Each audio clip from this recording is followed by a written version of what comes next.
ఏర్పడ్డ స్థలము. అబ్రహాముని ఏర్పాటు చేసుకున్నాడు, అదేవిధంగా యాకోబుని దేవుడు ఏర్పాటు చేసుకున్నాడు, నోవాహుని ఏర్పాటు చేసుకున్నాడు. వాళ్ళకి స్థలాలు కూడా దేవుడు ఏర్పాటు చేస్తున్నాడు. ఆ స్థలము బేతేలు, 1, 2 హెబ్రోన్ అనే స్థలాలు దేవుడు ఏర్పాటు చేసుకున్నాడు. బేతేలు అనగా దేవుడు మందిరం. కనుక మందిరం యొక్క ఉద్దేశము దేవుడు మనలో నివసించాలి అనేది. కనుక దేవుడు నివసించే స్థలమే దేవుని యొక్క మందిరం. కనుక ఇశ్రాయేలీయులు ఐగుప్తు దేశం నుంచి బయటకు వచ్చిన తర్వాత దేవుడు వాళ్ళతో నివసించాలని కోరుకున్నాడు. అందుకే ఒక మధ్యలో దేవుడికి మందసాన్ని తయారు చేస్తున్నాడు. ఆ మందసము అనగా ప్రత్యక్ష గుడారం అనేది దేవుడు ఏర్పాటు చేస్తున్నాడు.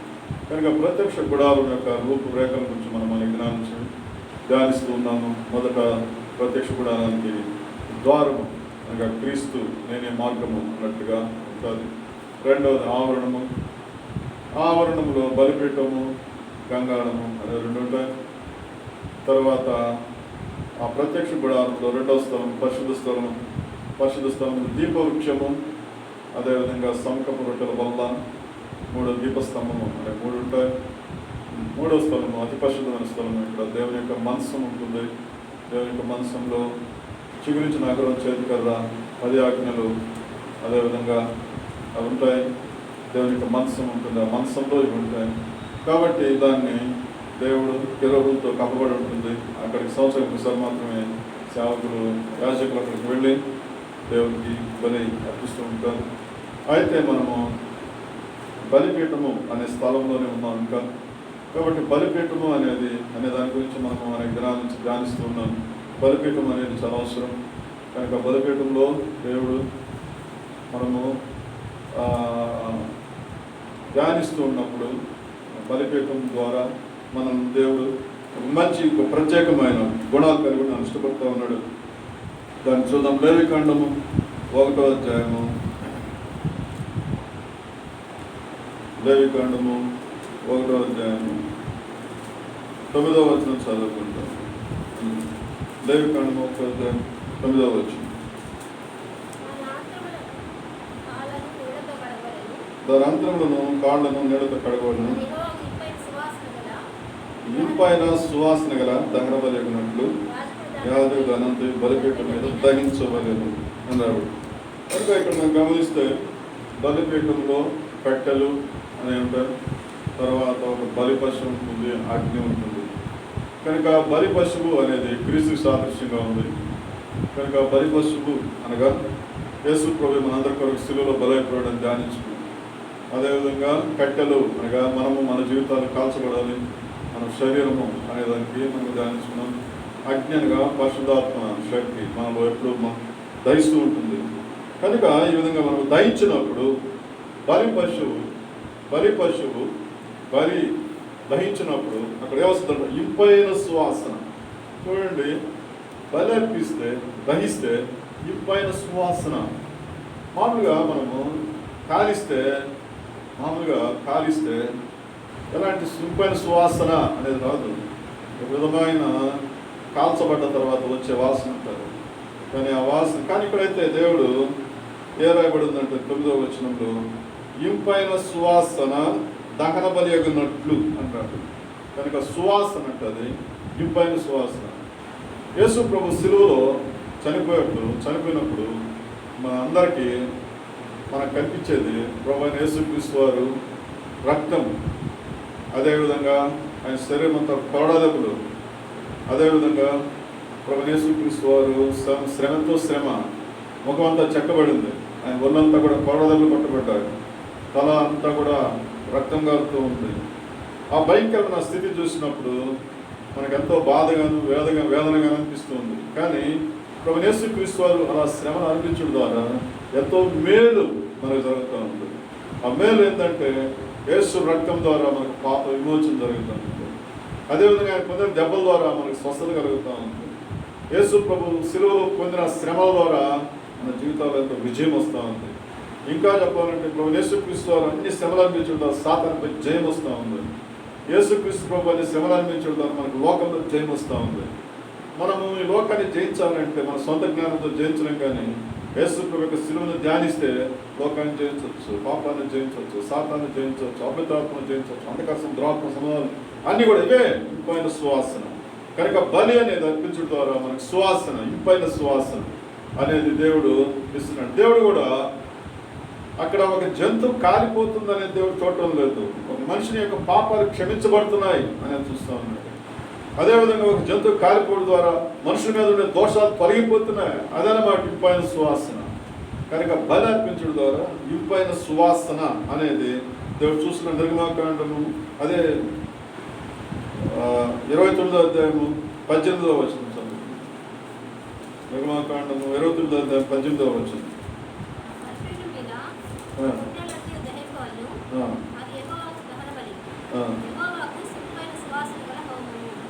కాబట్టి పొట్టెలు దహిస్తే కూడా దేవుడికి ఇంపైన సువాసన అంట. 25వ వచనం కూడా చదువుతాం. అదే 29వ అధ్యాయం.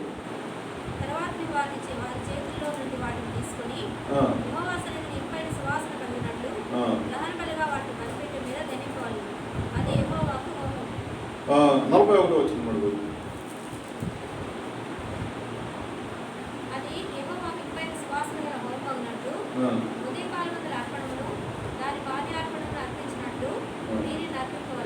కాబట్టి మనము ఉదయకాలంలో అర్పించాలంట, బలిపీఠం సన్నిధిలో అర్పించాలంట. ఈ అర్పణ అనేది మనము ఆత్మ సంబంధంగా చూస్తే మన యొక్క హృదయం, మనము ఉదయాన్నే లేచి ప్రార్థన చేస్తే దేవునికి ఇంపైన సువాసన కలిగి ఉంటాం. ఆ దినాల్లో బలి అర్పించారు. అయితే ఈ దినాల్లో మనము ప్రతిదినం కూడా ప్రభువుకి బలి అర్పించాలి. ఏంటి ఆ బలి అంటే? మన హృదయం. మన హృదయాన్ని కానీ దేవునికి కానీ అర్పిస్తే దేవునికి అదంట ఇంపైన సువాసనగా ఉంటుందంట. ప్రభుకి మన హృదయాలు కానీ అర్పించకపోతే మన దగ్గర ప్రభుకి ఏం కనిపిస్తుంది? దుర్గంధం కనిపిస్తుంది.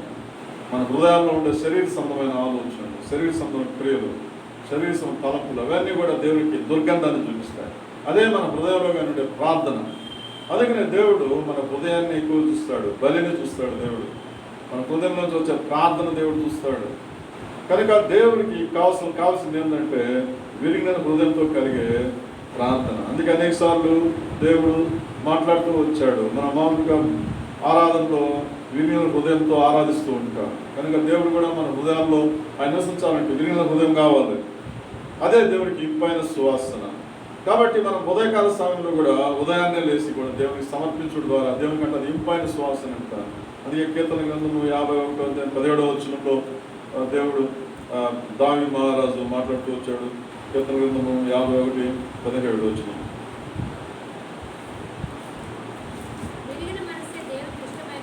విరిగిన మనసే దేవునికి ఇష్టమైన బలి. కాబట్టి విరిగిన హృదయం అంట దేవునికి ఇష్టమైన బలి అంట. కనుక విరిగిన హృదయంతో మనం చేసే ప్రార్థన దేవుడు అలక్ష్యం చేయడు. కనుక ఆయన విరిగిన హృదయంలో ఉండేదానికి ఇష్టపడుతూ ఉంటాడు. మనము కూడా ఈ బలి అనేది అక్కడ ఒక కోడలి కానీ పావులని కానీ అవి బలి అర్పించేటప్పుడు వాటికి ఏం చేస్తున్నారు వాటికి తెలియదు. అవి తగ్గించుకొని మౌనంగా ఉంటాయి. అందుకే గొర్రె బొచ్చు కత్తిరించు అనేది మౌనంగా ఉన్నట్లు అని రావడం బాగుందో. కనుక గొర్రె బలిచ్చేటప్పుడు దానికి బలిస్తున్న విషయం తెలియదు, కానీ అది మౌనంగా ఉంటుంది. కనుక మనం కూడా దేవుని సన్నిధిలో మౌనంగా మన హృదయాన్ని ప్రభుకు అప్పగించడం ద్వారా ప్రభుకి అది ఇంపైన సువాసన అంటారు.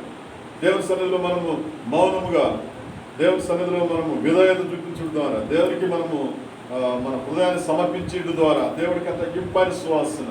ఇప్పుడు యెషయా గ్రంథము 56వ అధ్యాయము 15వ వచనంలో దేవుడు యెషయా గ్రంథము 56వ అధ్యాయము 57వ అధ్యాయం 15వ వచనం. మహాగణుడు, మహోన్నతుడు, పరిశుద్ధుడు, నిత్య నివాసి అయిన వాడు ఇలానే సెలవిస్తున్నాడు. మహోన్నతమైన స్థలంలో నివసించే దేవుడు దేవుడు ఆయనను వినయము గల వారి ప్రాణమును ఉజ్జింపు చేయుటకు, నలిగిన వారి ప్రాణమును ఉజ్జింపు చేయుటకు, వినయం గల వారి యొద్దను, దీన మనసు గల వారి యొద్దను. కాబట్టి దేవుడు ఎక్కడ నివసిస్తాడు? వినయం గల వారి యొద్దంట, దీన మనసు గల వారి యొద్దంట. అదే దేవునికి ఇంపైన సువాసన. వినయంతో చేసే ప్రార్థన, దీన మనసు చేసే ప్రార్థన దేవునికి ఇంపైన సువాసన. బైబిల్ గ్రంథంలో మనం గమనించినప్పుడు లూకా సువార్త 16వ అధ్యాయంలో దేవుని సన్నిధికి ఒక 2 మనుషులు ఉన్నట్టు మనం చదువుతున్నాం. వాళ్ళు ఒక పరిసయుడు, ఒక సుంకరి.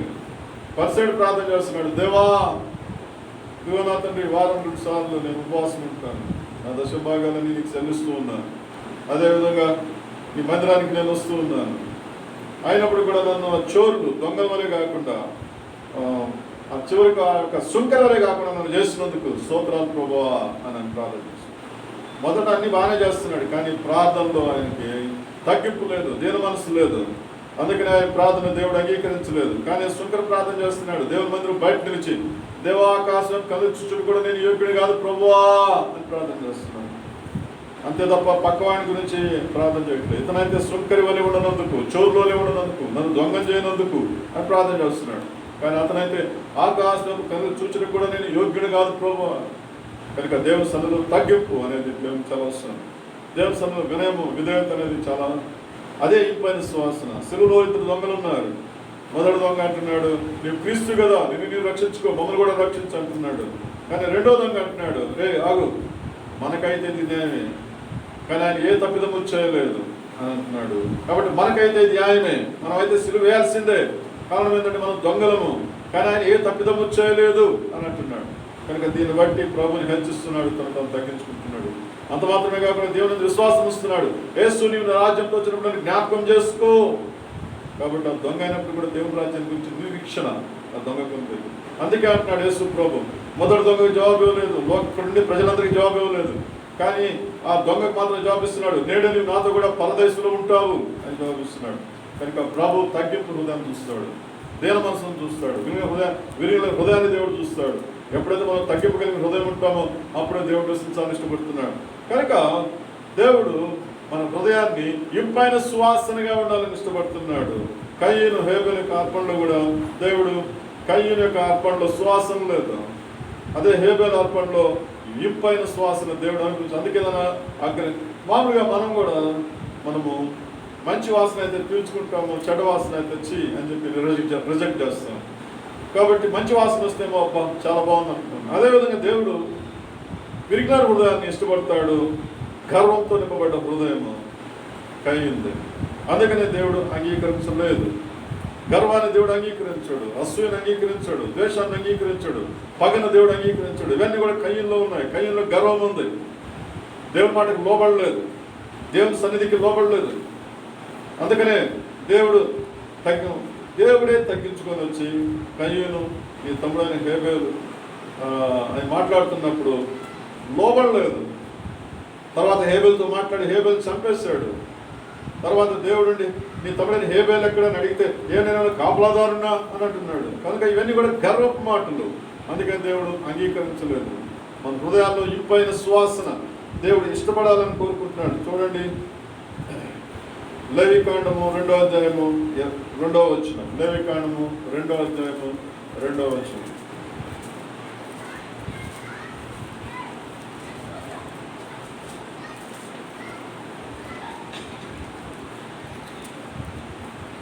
లేవికాండం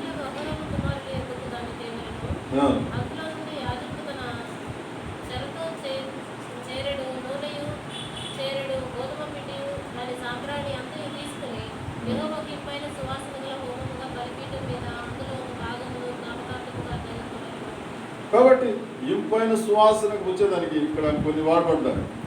చాలా నూనె, గోధుమలు, సాంబ్రాణి అనేవి వాడబడ్డాయి. అది కాలంలో కూడా మనము నూనె అనేది పరిశుద్ధాత్మకు గుర్తుగా ఉంది.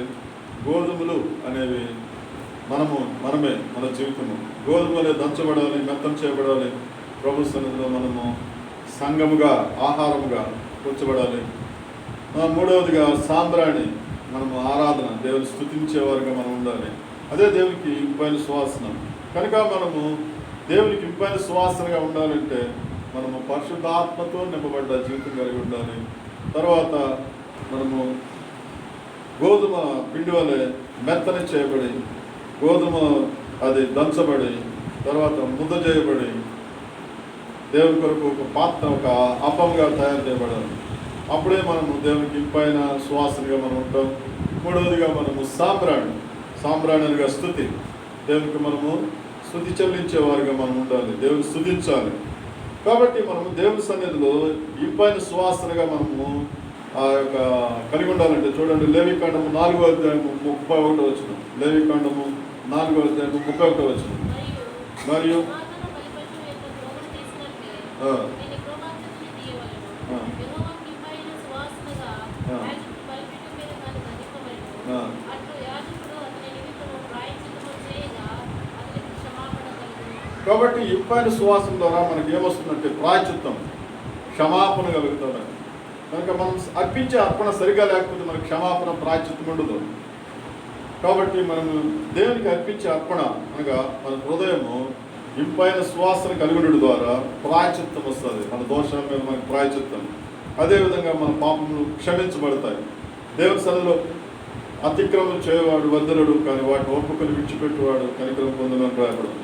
కనుక మనం దేవుని సన్నిధిలో మనము దేవునికి ఇష్టమైన ఇంపైన సువాసనగా మనం మార్చబడ్డప్పుడు మన జీవితాల్లో మనకు క్షమాపణ దొరుకుతుంది దేవుని సన్నిధిలో. అందువల్ల మనము దేవుని సన్నిధిలో క్షమాపణ అనేది రావాలంటే మనము ప్రభువుకి ఇష్టమైన సమర్పణ కలిగి ఉండాలి. సంఖ్యాకాండము 28వ అధ్యాయము 8వ వచనం. సంఖ్యాకాండము 28:8.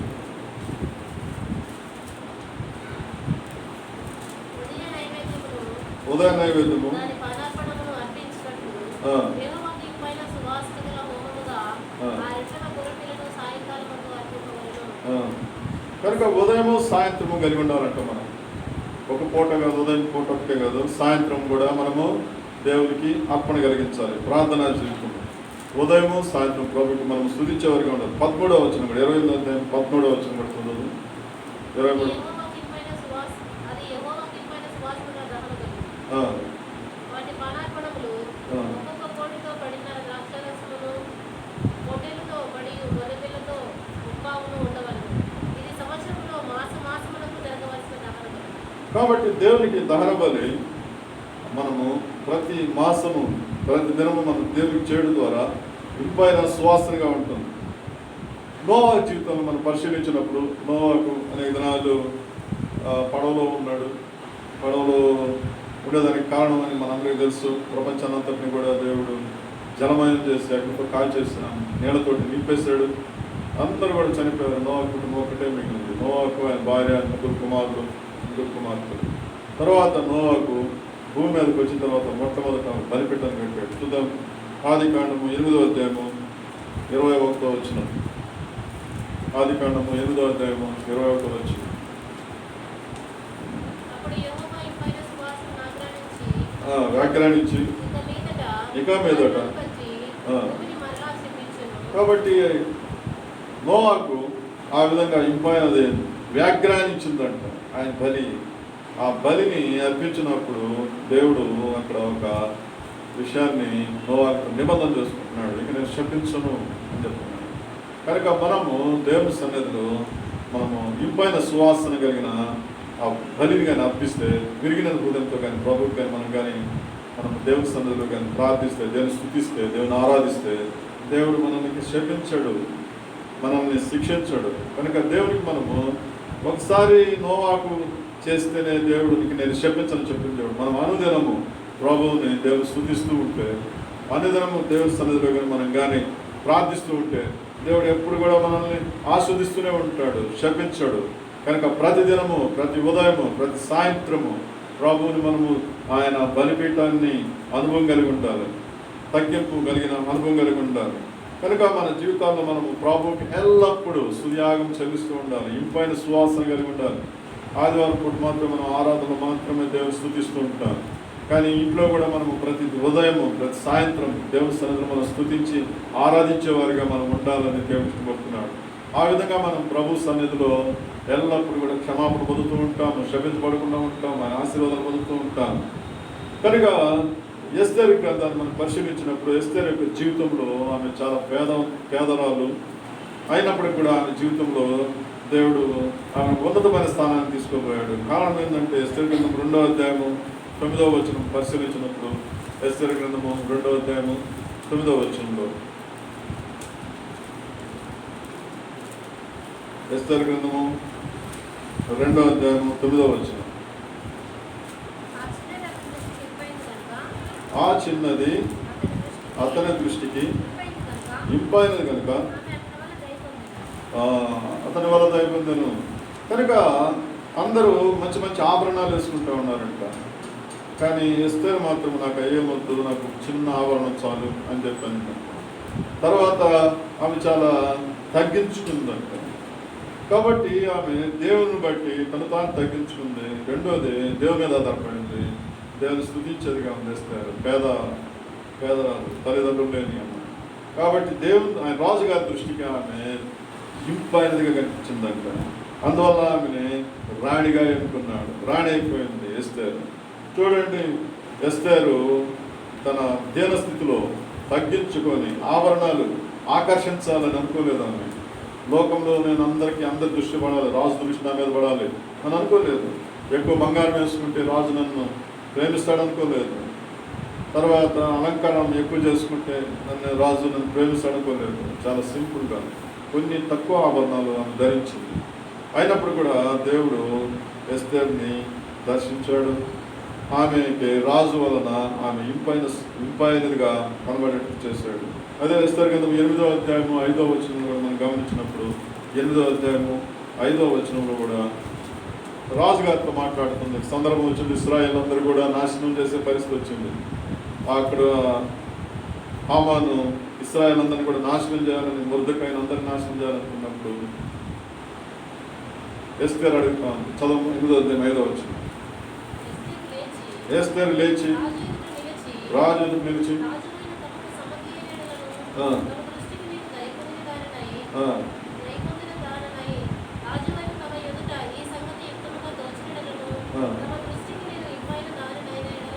కాబట్టి నీ దృష్టికి నేను ఇంపైన దాని ఎడలను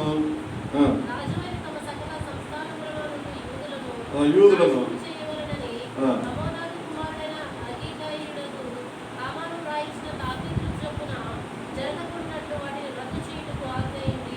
కాబట్టి మళ్ళా అక్కడ ఆమె ఇంపైన జీవితాన్ని గురించి మళ్ళీ జ్ఞాపకం చేసుకుని, నేను నీకు ఇంపైన దానిగా అనిపిస్తే అని అంటుంది రాజుగారితో.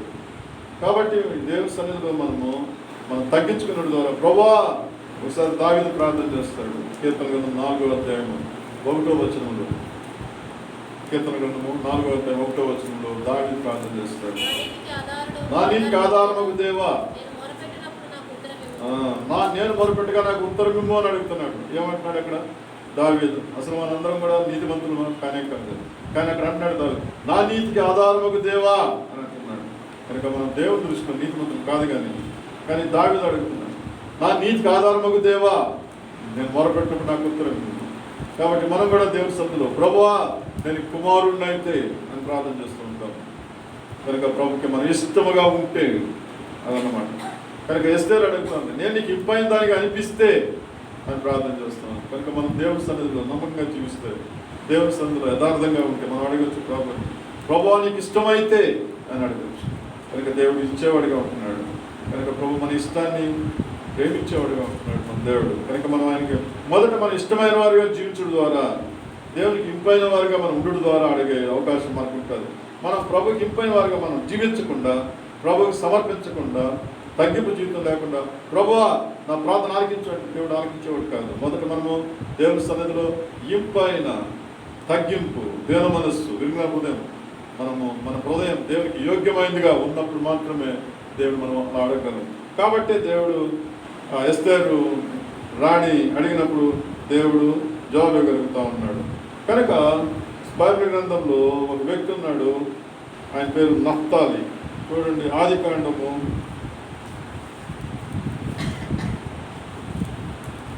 49వ అధ్యాయం.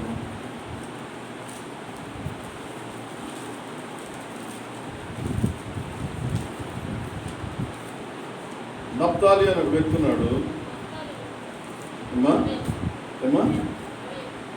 చదువు. కాబట్టి నఫ్తాలి అనే ఒక వ్యక్తి ఉన్నాడు. అతను ఇశ్రాయేలు గోత్రములో 12 మందిలో ఒకడు. దేవుడు అతనికి ఇంపైన మాటలు ఇచ్చాడంట. అతనికి ఒక బిరుదు కూడా ఇచ్చాడు. ఏం చెప్పాడు అతను? ఎవరంటమ్మా? ఇంపైన మాట పలికేవాడు. కానీ ఆయన ముందు ఒక మాట లేడంటే మామూలుగా దుప్పి అనమాట. ఎంత దూరమైన ప్రయాణం చేయగలుగుతుంది, పరిగెత్తుంది అనే గుణం కలిగింది. కానీ ఆయనకి ఇంపైన మాటలు అనేది దేవుడు ఇచ్చాడు. కనుక మనము దేవుని యొక్క సన్నిధిలో మన యొక్క అర్పణ మంచిగా ఉండాలంటే మన మాటలు కూడా మంచిగా ఉండాలి అనేది చాలా అవసరం. ప్రార్థనలో కూడా మనం మాట్లాడే మాటలు కూడా దేవుని సన్నిధిలో దేవునికి ఇంపుగా ఉండాలి. మన హృదయంలో ఒకటి నోటి మాటలు ఇంకొక విధంగా మనం ఉండకూడదు. దేవుని సన్నిధిలో మన మాట యథార్థంగా ఉండాలి, పరిశుద్ధంగా ఉండాలి, తగ్గించుకొని ఉండాలి. హృదయం నిండిన దాన్ని బట్టి నోరు మాట్లాడను అని ఉంది, అది మంచిది. మామూలుగానే హృదయం కానీ చాలాసార్లు మన నోరు గట్టిగా గర్వంగా మాట్లాడుతుందంటే మన హృదయం గర్వం ఉందని అర్థం. అదేవిధంగా మన హృదయంలో తగ్గింపు ఉంటే మన మాట్లాడి తగ్గింపుగా ఉంటాయి. కానీ కొంతమంది యథార్థ జీవితం మనం కలిగి ఉన్న ఒక్కసారి మన హృదయంలో అసూయ పగ ద్వేషాలు కలిగి ఉంటే మన నోరు మాత్రం ప్రేమగా మాట్లాడుతూ ఉంటుంది పైకి. కనుక అది యథార్థమైనది కాదు, దేవునికి ఇష్టమైనది కాదు. అందువల్ల అలా ఉండకూడదు. మనం దేవుని దృష్టికి మనం ఇంపైన మాటలు కలిగి ఉండాలి. దేవుని యొక్క సన్నిధిలో మనము యథార్థంగా మాట్లాడాలి. మనం చేసిన కార్యాలను చేసి దేవుడు సన్నిధించే ప్రభా నీకు వందనాలు ప్రభా అని అంటే దేవుడు మనల్ని అంగీకరించడు. కనుక మన మాటలు కూడా చాలా జాగ్రత్తగా ఉండాలి. చూడండి, సామెతల గ్రంథము 16వ అధ్యాయము 24వ వచనం. సామెతల గ్రంథము 16వ అధ్యాయము 24వ వచనం. ఇంపైన మాటలు తేనె పట్టు వంటివి, ప్రాణం మధురమైనవి. కాబట్టి ఏందమ్మా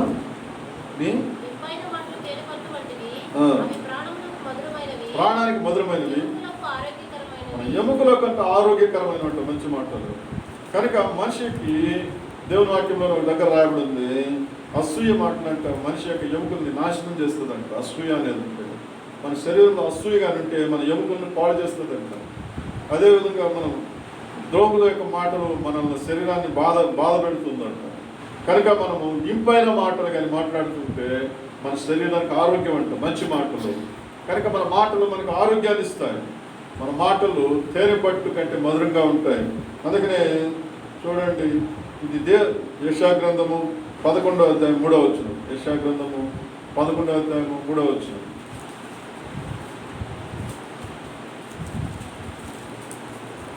యెషయా గ్రంథం 11వ అధ్యాయం 3వ వచనం.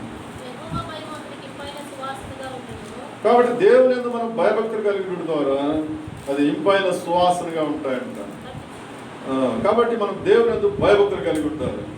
దేవుని యొక్క భయము అనేది మనం ఎప్పుడైతే కలిగి ఉంటామంటే దేవుని యొక్క ఆత్మ మనలో ఉన్నప్పుడు. చూడండి, యెషయా గ్రంథము 11వ అధ్యాయము 1వ వచనం చదువు. 1వ వచనం. చిగురు పుట్టును,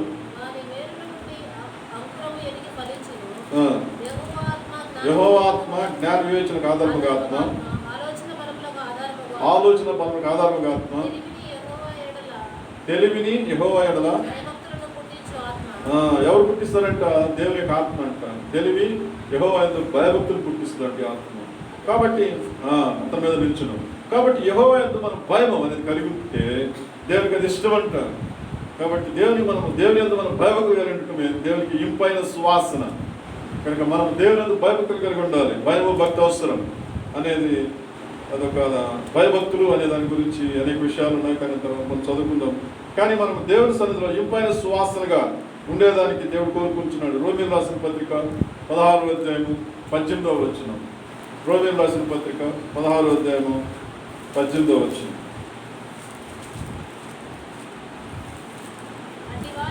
అటివారు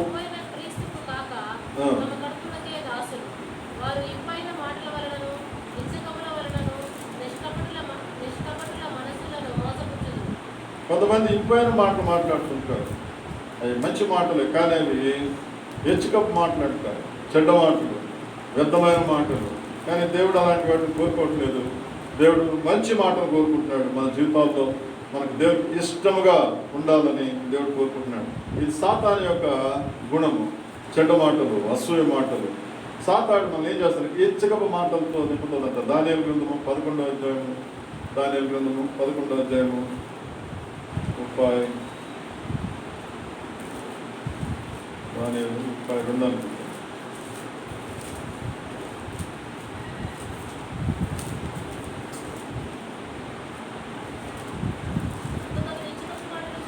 అతడు ఇచ్చుకప్పు మాటలు చెప్పి నిబంధన అతిక్రమించు వారిని వశపరుచుకున్న ఇచ్చుకప్పు మాటలు. ఏం చేస్తాడు? ఇచ్చుకో మాటలు చెప్పి నిబంధన అతిక్రమించే వాళ్ళు వశపరుచుకుంటాడు. నిబంధన అంటే దేవుని వాక్యాన్ని. ఇచ్చుకో మాటలు ఎక్కువ మంది లోక సంబంధ మాటలకి లోబడుతూ ఉంటారు. ఈ లోక సంబంధం ఇంపైన మాటలు చెప్తూ ఉంటారు, ఇష్టమైన మాటలు చెప్తూ ఉంటారు. మోసం చేసేవాడు ఎప్పుడు కూడా భలే భయంకరంగా చెప్తాడు మాటలు. ఆ మాటలకి మనము లోబడ్డా ఉంటే తప్పకుండా మోసపోతాం. చాలాసార్లు మోసపోతూ ఉంటాం మనము. వ్యాపారస్తులు ఎక్కువగా ఈ యొక్క మోసం మాటలు చెప్తూ ఉంటారు, తక్కువ కొనుక్కొచ్చుకుంటారు. దాని గురించి చాలా కాస్ట్ ఎక్కువ అని చెప్పి మనకి మాటలు చెప్పి మనం మోసం చేస్తూ ఉంటారు.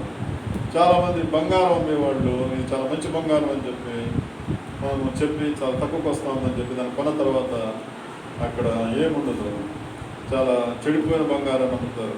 ఇంకా కొంతమంది కొన్ని వస్తువులు అమ్ముతుంటారు, ఇదిగో ఇది చాలా మంచిది అని చెప్పి పై రూపం మాత్రము ఒరిజినల్ అని చెప్పి అనిపిస్తూ ఉంటుంది. కానీ తీరా కొనుక్కుంటే దాంట్లో ఏముండదు, గుర్తుంది పౌడర్ ఉంటుంది. విధానాల్లో ట్యాబ్లెట్స్ కూడా వస్తూ ఉన్నాయి. నర్సారావుపేటలో ఎక్కువగా ఇట్లాంటి డూప్లికేట్ ట్యాబ్లెట్స్ తయారు చేసి పంపిస్తూ ఉన్నారు. వాళ్ళు అక్కడ సున్నం వాడుతారంట దాంట్లో. అందువల్ల అది కూడా పైకి మాత్రము ఒరిజినల్ అనిపిస్తుంది కదా, అంతా డూప్లికేట్. కనుక ఈ విధంగా కూడా ఇంపైన మాటలు మాట్లాడేవాళ్ళు మనం మోసం చేస్తూ ఉంటారు. కనుక మనము వాళ్ళని కూడా మనం జాగ్రత్తగా కనిపెట్టాలి. అలాంటి మోసపోకూడదు. మనం మోసపోకుండా ఉండాలంటే మనం దేవుని సన్నిధిలో దేవుని పరిశుద్ధాత్మ శక్తి అవసరం మనకి. దేవుని యొక్క పరిశుద్ధాత్మ శక్తి కృపావరాలు 9 కృపావరాలు కృప ఉంది. వివేచన వరము మనకు ఉంది. వివేచన వరము ఏం చేస్తుందంటే ఎదుటివాడు మనం మోసం చేస్తామంటే వాడిని మోసం చేస్తున్నాడని చెప్పేసి మనం త్వరగా మనల్ని నేర్పుకునేటట్టు చేస్తారు. అబద్ధ ప్రవక్తలు మనం పట్టించేస్తుంది. అబద్ధాలు చెప్పేవాళ్ళు ఇలా అబద్ధాలు చెప్తున్నారు అని మనకి నేర్పిస్తుంది వివేచన వరము. అందుకనే మనము మెలకువగలిగిన ప్రార్థనా జీవితము, పరిశుద్ధాత్మతో నింపబడ్డ ప్రార్థన జీవితము. యేసు ప్రభు కూడా, యేసు ప్రభు తెలుసు యోధ అప్పగించబోతున్నాడు అని. యేసు ప్రభు తెలుసు కాబట్టి ఆయన మీలో నన్ను ఒకడు అప్పగిస్తున్నాడు అని చెప్పేసి ఆ మాట అన్నప్పుడు అందరూ నేనా ప్రభు నేనా ప్రభు నేనా ప్రభు అని అంటున్నారు. యోధ అంటున్నాడు నేనా ప్రభు అని. అవును నీవు అన్నట్లే అని అన్నప్పటికి కూడా ఎదుటి వాళ్ళు ఎవరు గ్రహించలేదు, కానీ యోధ మాత్రం గ్రహించాడు. ప్రభుకి తెలుసు నేను. ఇంక వెంటనే అక్కడి నుంచి వెళ్ళిపోయాడు. వెళ్ళిపోయే రాత్రి వేళ, అర్ధరాత్రి వేళ పోయి డబ్బు తీసుకొని ప్రభుని అప్పగించేదానికి సిద్ధపడ్డాడు. కనుక దేవుని కూడా తెలిసిపోయింది నేను అప్పగిస్తున్నా అని చెప్పేసి అనుకున్నాడు. పేతురు 3 సార్లు అబద్ధం చెప్తున్నందుకు నువ్వు కోడి కోయికి ముందుకు 3 సార్లు ముమ్మారు చెప్తావని చెప్పినప్పుడు కోడి కూసిన వెంటనే పేతురు పశ్చాత్తాపడ్డాడు, ప్రభువా నన్ను క్షమించాను. కానీ యోధ అయితే మాత్రము క్షమించు ప్రభువా నీకు తెలిసిపోయింది అని అనలేదు, పోయి పట్టించేశాడు. కనుక కారణం ఏంటంటే మోసం చేసేవాడు యోధ. యేసు ప్రభుని మోసం చేస్తున్నాడు. శిష్యుడిగా ఉంటూ దేవుని సన్నిధిలోనే ఉంటూ దేవుని సహవాసం కలిగి ఉంటూ యేసు ప్రభు అద్భుతాలు చూస్తూ, కాబట్టి పైకి మాత్రము వచ్చి బోధకుడానికి శుభమని ముద్దు పెట్టుకుంటున్నాడు. కనుక ఇవన్నీ కూడా మోసం అన్నమాట. మోసం చేసేది సాతాన్ యొక్క గుణం, సాతాన్ యొక్క ఆలోచన. మనం మోసపోకూడదు, వ్యర్థమైన ప్రేమలకు మోసపోకూడదు, అబద్ధాలకు మోసపోకూడదు. కనుక అలాగా మనం మోసపోకుండా ఉండాలంటే దేవుని యొక్క పరిశుద్ధాత్మ అనుభవం, పరిశుద్ధాత్మ సహవాసం మనకి ఎంతో అవసరం. దేవుడు మనలో ఉండి హెచ్చరిస్తూ ఉంటాడు. కానీ మనం మాత్రం వినము. చాలాసార్లు ప్రెజర్స్, వాళ్ళ మాటలు వీళ్ళ మాటలు తొందర పెడుతూ ఉంటారు. చేసేయి ఏం కాదు అని తొందర పెడుతూ ఉంటారు. విధానాల్లో మనం చాలాసార్లు చాలామందిని గ్రహిస్తూ ఉన్నాము. ఈ మధ్య చాలా పేపర్స్లో వస్తూ ఉన్నాయి. ఒక ఆమె ఇతర దేశాల నుంచి మీకు గిఫ్ట్ పంపిస్తున్నాము అని చెప్పిందంట. గిఫ్ట్ పంపిస్తామంటే సరే అని చెప్పి వీళ్ళు నమ్మారు. నమ్ముతుంటే ఫోన్లు చేస్తూ ఉన్నారంటే వాడు ఒకటే ఫోన్ చేస్తూ ఉంటారు. ఏమనంటే ఢిల్లీలో మమ్మల్ని పట్టుకున్నారు, మీ యొక్క వస్తువులు తీసుకొని వస్తూ ఉంటే అని.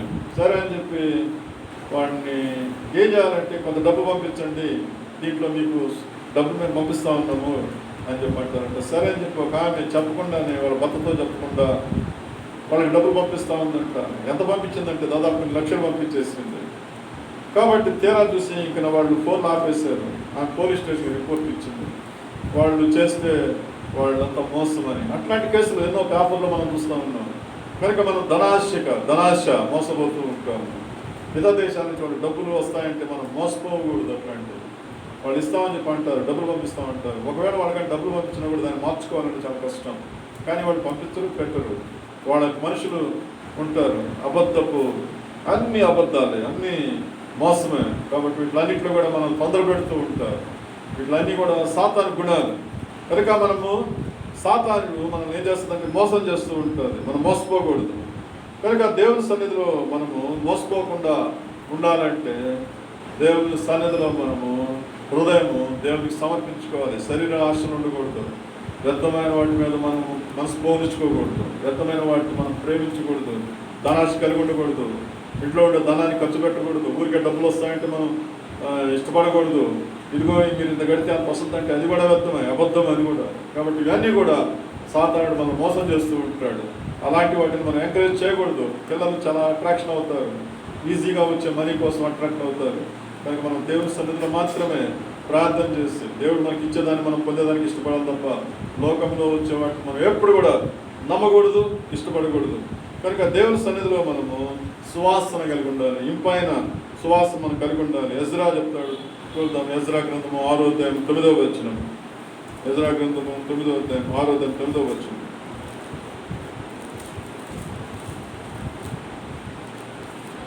మరియు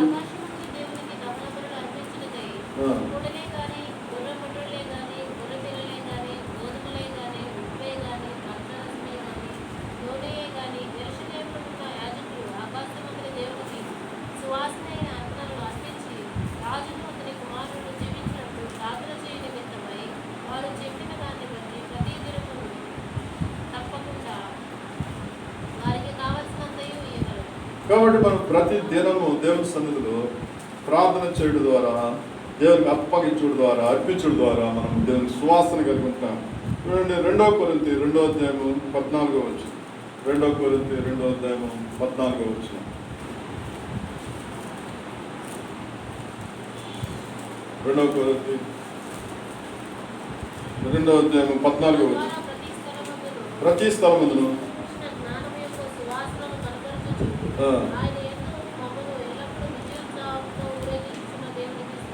కాబట్టి మనము దేవునికి సువాసన, విజయోత్సాహము మనం కలిగి ఉండేదానికి దేవునికి మనం సువాసనగా ఉండాలంట.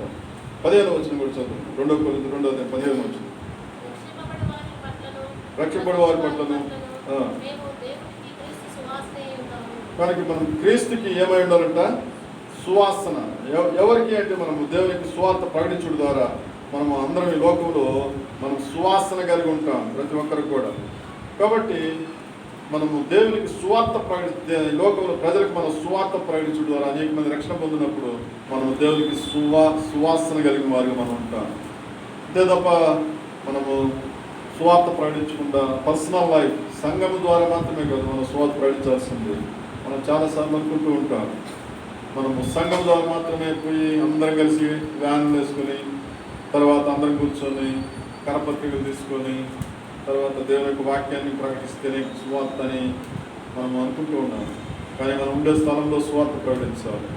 మనము ఉండే ప్రజల మధ్య సువార్త ప్రకటించాలి. మన జీవితమే ఒక సువార్తగా ఉండాలి. మన ప్రవర్తన సువార్తగా ఉండాలి. అందుకే పౌలు అంటాడు, మనమే ఒక సువార్త అంటాడు. 5వ సువార్త మన జీవితము సువార్తగా ఉండాలి. అందుకే దేవుడు పౌలు అంటాడు, ఇంపైన సువాసనగా మేము ఉన్నాము లోకానికి అంటాడు. కాబట్టి మన ప్రవర్తన, మన మంచి మాటలు, మన ఆలోచనలు, మన బిహేవియర్, మన ప్రవర్తన, ఇతరులతో మనము ప్రవర్తించే స్వభావాలు మనం ఎలా ఉండాలంటే సువాసనగా ఉండాలి. అప్పుడే వాళ్ళంతా రక్షణ పొందుతారు. మనం అందరితో మనం తగులు పెట్టుకుంటా లోకంతో విరోధంగా ఉంటూ మనము దేవుని నమ్ముకోండి అంటే ఎవరు నమ్మరు. కాబట్టి మనము నమ్ముకోండి మనం చెప్పబడలే.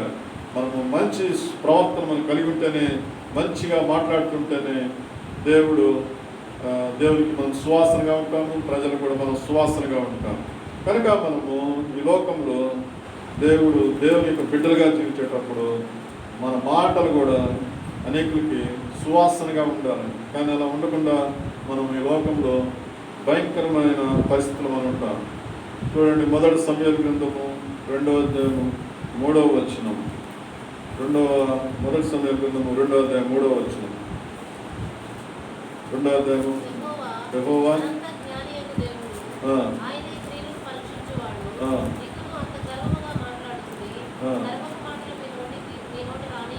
కాబట్టి మనము దేవుడు సమస్తం ఎరిగినవాడు. మన మాటలు, మన ఆలోచనలు, మన తలంపులు అన్నీ తెలిసినవాడు. దేవుడి మనం ఏం మాట్లాడుతున్నామో, మన బుధన స్థితి ఏంటో అన్నీ దేవుడికి తెలుసు.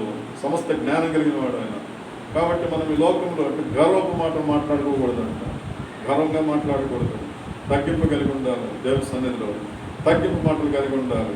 ఇంకా మనము దేవుని యొక్క మాటలు అనేవి చాలా విలువైనవి. ఇశ్రాయేలీయులు ఐగుప్తు దేశంలో ఉన్నప్పుడు, ఐగుప్తు దేశంలో వచ్చి ఇశ్రాయేలీయులు గారు సమూయేలు గ్రంథంలో ఫిలిష్తీయులతో యుద్ధం చేసేటప్పుడు గొలియాతు మాట్లాడే మాటలు చాలా భయంకరంగా ఉన్నాయి. రండి సవాల్ విసురుతూ ఉన్నాడు.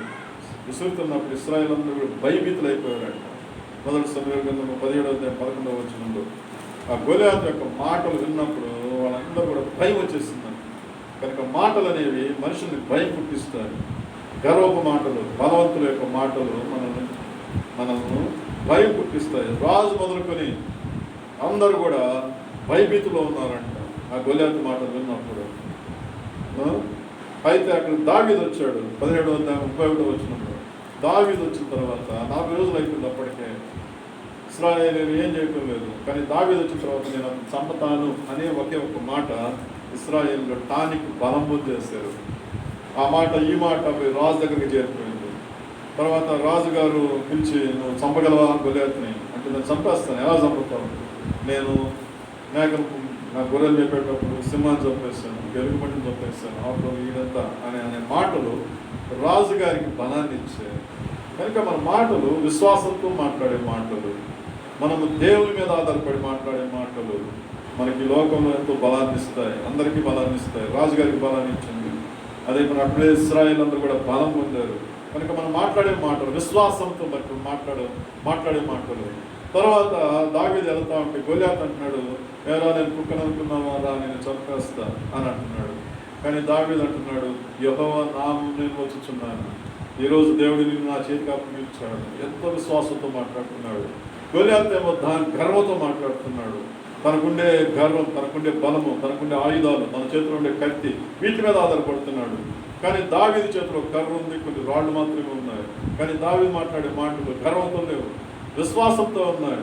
యెహోవా దేవుని నామములో నేను యుద్ధం యెహోవా దేవుని నామంలో మీదకి వస్తున్నాను అని మాట్లాడుతున్నాడు. కనుక మన మాటలు విశ్వాసంతో ఉండడం ద్వారా దేవుడు మనల్ని ఆశీర్వదిస్తాడు. అందుకనే ఒకే ఒక్క రాయి, అది గురి తప్పలేదు. ఒకే ఒక్క రాయి గొలియాతుకి కోలు దూసేస్తుంది. వెంటనే పరిగెత్తుకుంటూ పోయి ఆ గొలియాతు తల నరికేస్తాడు. గొలియాతు కత్తితోనే నరికేస్తాడు. కాబట్టి మనము గొలియాతు కత్తితోటి గొలియాతునే నరికేస్తాడు దావీదు. చూడండి ఎంత అద్భుతం.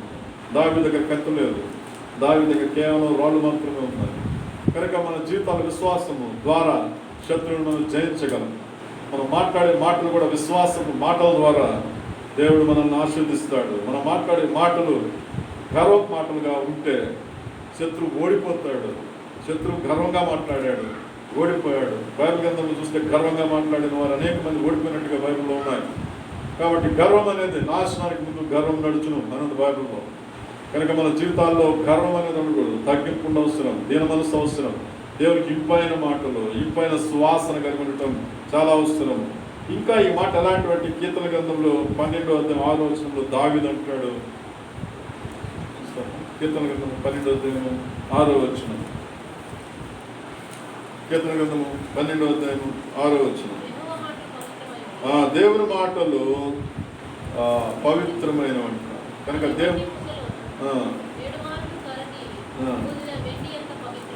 కాబట్టి దేవుని యొక్క మాటలు పవిత్రమైనవంట. కాబట్టి మనం మాట్లాడే మాటలు కూడా దేవుని మాటలు పవిత్రంగా మాట్లాడాలి. అపవిత్రమైన మాటలు మాట్లాడకూడదు, వ్యర్థమైన మాటలు మాట్లాడకూడదు. ఇంకా చూద్దాము 34 కీర్తన 34 12-13 చదువుకుందాం. కీర్తనలు 13. చెడ్డ మాటలు పలకుండా, నాలుకను కపటమైన మాటలు పలకుండా కదవులను కాల్చుకోవాలా. మనం చెడ్డ మాటలు మాట్లాడకూడదు. చాలాసార్లు చెడ్డ మాటలు వచ్చేస్తూ ఉంటాయి ప్రజలకి, లోకంలో ఉండేవాడికి. దేవుని బిడ్డలకి కూడా చెడ్డ మాటలు వస్తుంటాయి. అలా రాకూడదు. కపటమైన మాటలు హృదయంలో బయట మాట్లాడకూడదు. యథార్థంగా మాట్లాడటం మనం నేర్చుకోవాలి. అలా మాట్లాడితే దేవునికి ఇష్టమైంది కాదు. దేవునికి ఇంపైన సువాసనగా మనం ఉండాలంటే పరిశుద్ధంగా మనం ఉండాలి. 36వ అధ్యాయం కీర్తన 3వ వచనం. కీర్తన 36వ అధ్యాయం 3వ వచనం.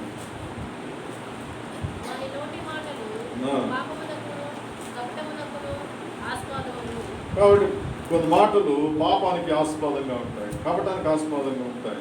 అలాగే మనం దేవుని సన్నిధిలో దేవుని బిడ్డలమైన దేవుని బిడ్డ అనే పేరు పెట్టుకుని, దేవుని బిడ్డలో మనం అనే పేరు పెట్టుకుని మూర్ఖంగా మాట్లాడకూడదు. సామెతల గ్రంథము 4వ అధ్యాయము 24వ వచనంలో, సామెతల గ్రంథము 4వ అధ్యాయము 24వ వచనం చదువుదా. సామెతల గ్రంథం 4వ అధ్యాయం 24వ వచనం చదువు. మూర్ఖపు మాటలు నీ నోటికి రానియకుము అని అంటాడు. నీ పేదలకు కుట్లమైన మాటలు రానియద్దు అంటున్నాడు. కనుక మనం నోట్లో నుంచి మాటలు రాకూడదంట, మూర్ఖపు మాటలు రాకూడదంట, కుట్లమైన మాటలు రాకూడదంట. కారణం ఏంటంటే మన హృదయంలో యేసు ప్రభు ఉండాలి. మనం మాటలు ఇంపైన మాటలు, సువాసన కలిగే మాటలుగా ఉండాలి. అందువల్ల వ్యర్థమైన మాటలు మాట్లాడకూడదు. అదేవిధంగా సామెతల గ్రంథం 10వ అధ్యాయము 32వ వచనం, సామెతల గ్రంథము 10వ అధ్యాయము 32వ వచనం. నీతిమంతుల పెదవులు ఉపయుక్తమైన సంగతులు పలుకును, భక్తిహీనుల నోట. కాబట్టి భక్తిహీనుల నోట మాత్రమే మూర్ఖపు మాటలు వస్తాయంటారు.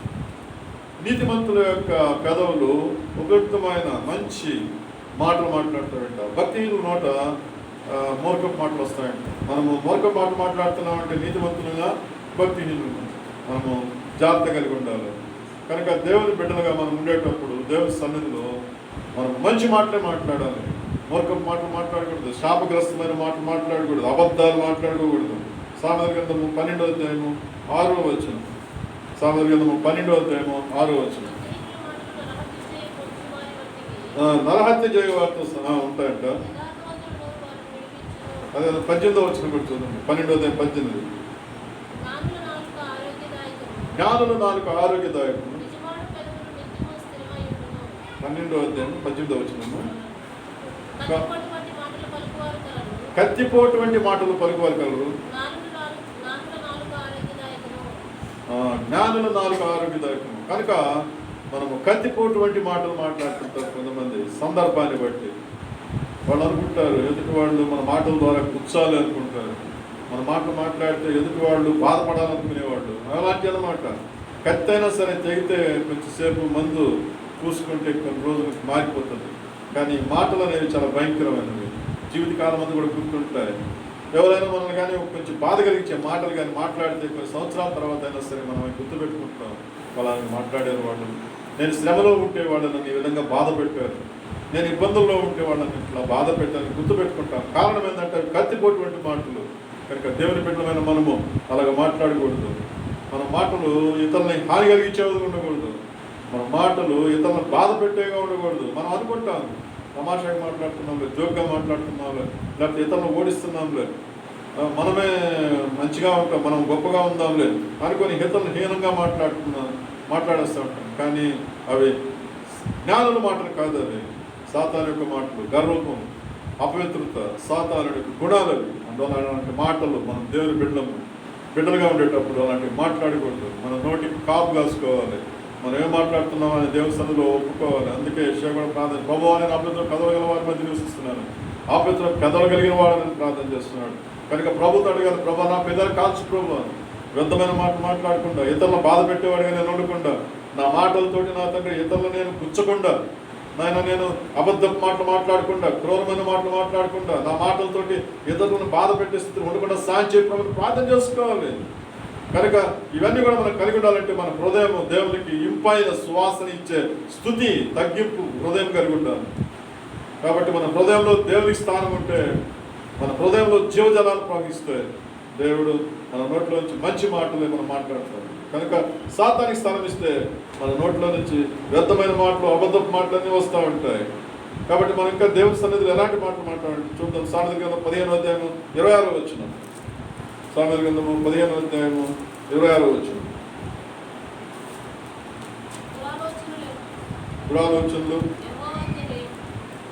దురాలోచనలు యెహోవాకేమో,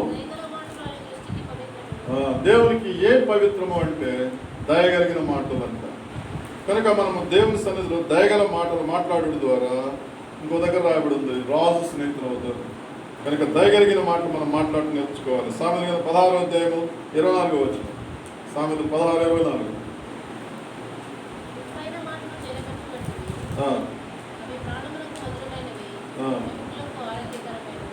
కాబట్టి మనము ఇప్పైన మాటలు మాట్లాడడం ద్వారా మధురమైనవి, ప్రాణములకు ఆరోగ్యం. ఇంకా మనము దేవుని సన్నిధిలో కొన్ని మాటలు రాబడి ఉన్నాయి. 18వ అధ్యాయము సామెతల గ్రంథము 8వ వచనం. 18:8 సామెతల గ్రంథము 18వ అధ్యాయము 8వ వచనం. ఒంటెగాని మాటలు గొండెగాని మాటలు రుచిగల భోజనమును మంచి భోజనంతో లా ఉంటాయంట. అవి లోకడుపులోనికి దిగిపోవును. అవి లో కడుపులోకి దిగిపోవును. మనలో జాగు చేయువాడు కాబట్టి మనము కొండెగాని మాటలు, ఆ కొండెగాడు అంటే సాడీలు చెప్పేవాళ్ళు ఎక్కువ మంది ఉంటారు. సాతాను గుణాలు కలిగి ఉంటారు. వాళ్ళ మీద ఎవరికి సాడీలు చెప్తూ ఉంటారు. అవంట కడుపులోకి దిగిపోతాయంట, లో కడుపులోకి. కాబట్టి మనం వాటిని అనుసరించకూడదు.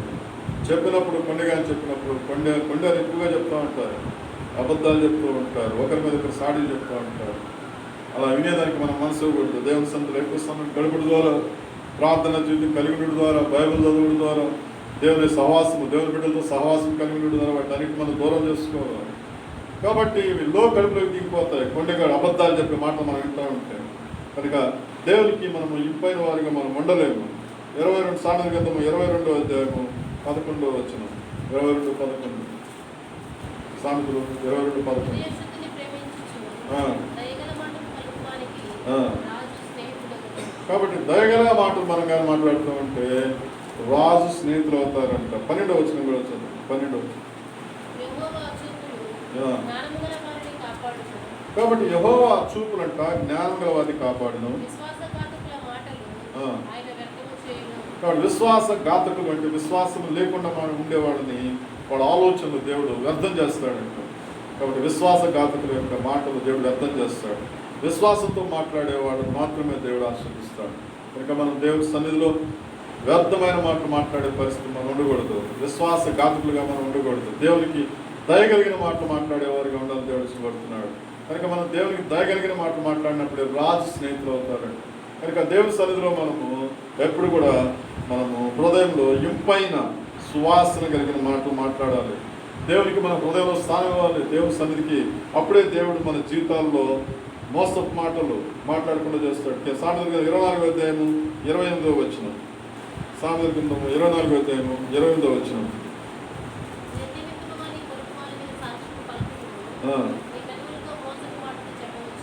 కాబట్టి మోసపు మాటలు చెప్పకూడదంట. మనము వ్యర్థంగా ఇతరుల మీద సాడీలు చెప్పకూడదు, మోసపు మాటలు చెప్పకూడదంట. 27వ అధ్యాయం 9వ వచనం. సామెతలు 27:9.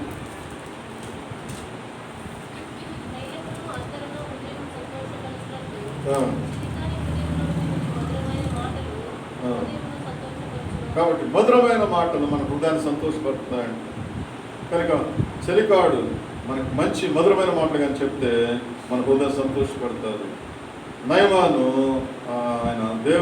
ఆయన ఎలీషా దగ్గరికి వచ్చాడు. ఎలీషా దగ్గరికి వచ్చి నన్ను బాగు చేయాలని చెప్పి అడిగినప్పుడు ఎలీషా ఏం చెప్పాడంటే, నయమాను యోర్దాను నదిలో 7 సార్లు ముందుకు పోతుందన్నాడు. అంతలేక ఆయన గర్వం వచ్చేసింది. ఏమయ్యా మా దేశంలో నదులు లేవా?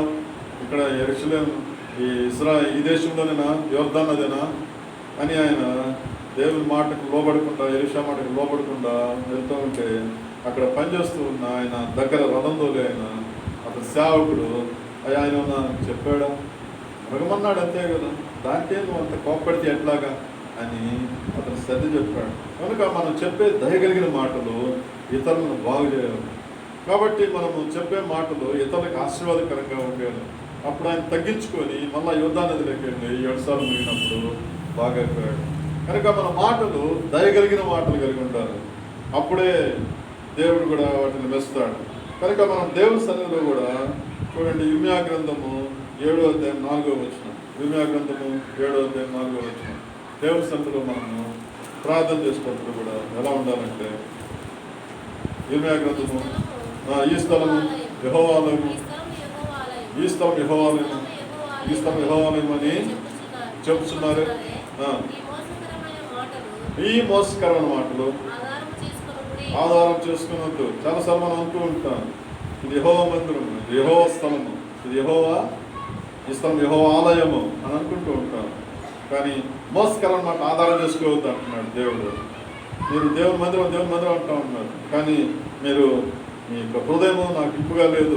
ఇర్మియా గ్రంథం 7వ అధ్యాయం అంతా చదివితే దేవుడు ఇశ్రాయేలును చాలా గట్టిగా హెచ్చరిస్తూ ఉన్నాడు. కనుక మనం కూడా దేవుని సన్నిధిలో దేవుని మనసు మనతో ఉంటుంది, కానీ మనలో కానీ పరిశుద్ధత లేకపోతే మనకు ఆశీర్వాదకరంగా ఉండదు.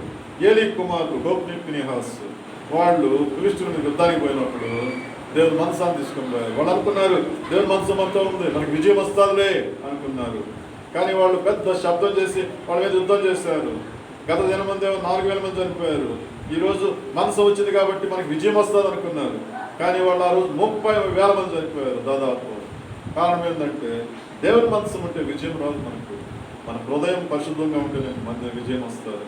కనుక దేవుని యొక్క సన్నిధి మనలో ఉంటే, హృదయ అపరిశుద్ధంగా ఉంటే దేవుడు మన ప్రార్థన ఆలకించడు. కనుక దేవుని సన్నిధిలో మనం చేసే ప్రార్థన ఎలా ఉండాలంటే ఇంపైన సువాసనగా ఉండాలి, యథార్థంగా ఉండాలి, పరిశుద్ధంగా ఉండాలి, తగ్గింపు కలిగి ఉండాలి.